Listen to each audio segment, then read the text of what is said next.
المشاركة ونتابع الصور من المدرج.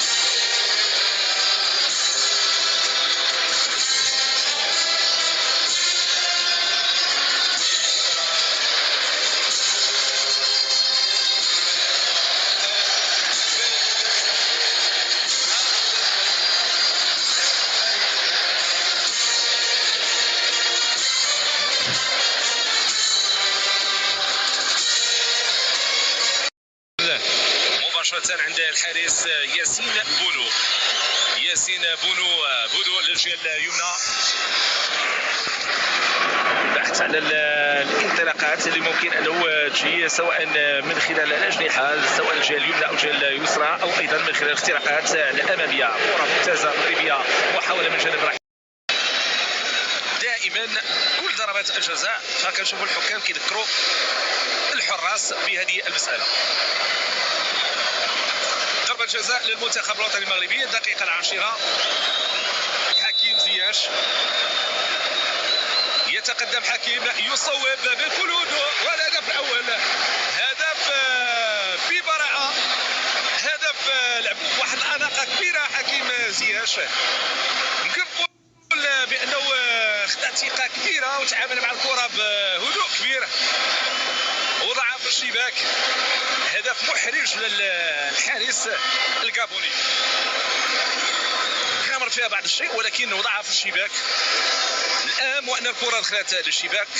تقدم مغربي 1-0 لصالح المنتخب الوطني المغربي. تعامل معها بواحد الهدوء كبير. لاحظوا حكيم برجل اليسرى يضعها في الشباك بهذه الكيفية. 1-0 للمنتخب الوطني المغربي امام انظار الجماهير في المدرجات السعيده هنا وليد هذا الهدف. لان ما شفنا المحاولات ديال الحكم بالتحديد.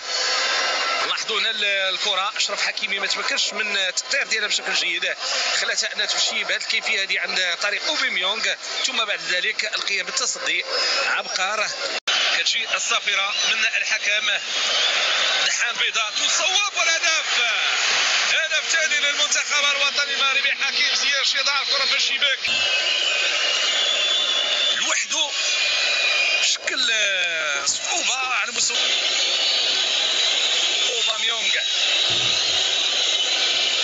ومن غيره بإمريك امامه حارس بقيمه ياسين بونو 35 سنة لهذا اللاعب، يلعب أيضا في الدوري السعودي ويسجل الهدف. حتى الجزاء أشرف حكيمي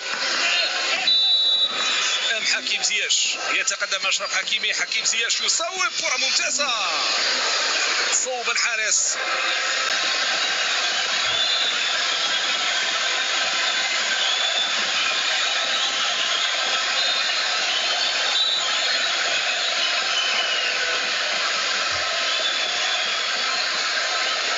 شوفوا الإعادة من مختلف الزوايا لهذا الهدف وكيف كان التسجيل. لكن أوباميونغ صانع وجال ولعب في العديد من فرق.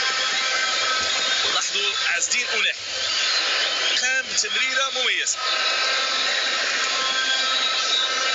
منتخب الكابوني سنعود للتغيير. قلت على انه كانت هناك مجموعه من المجموعات اللي فيها تباري كبيره.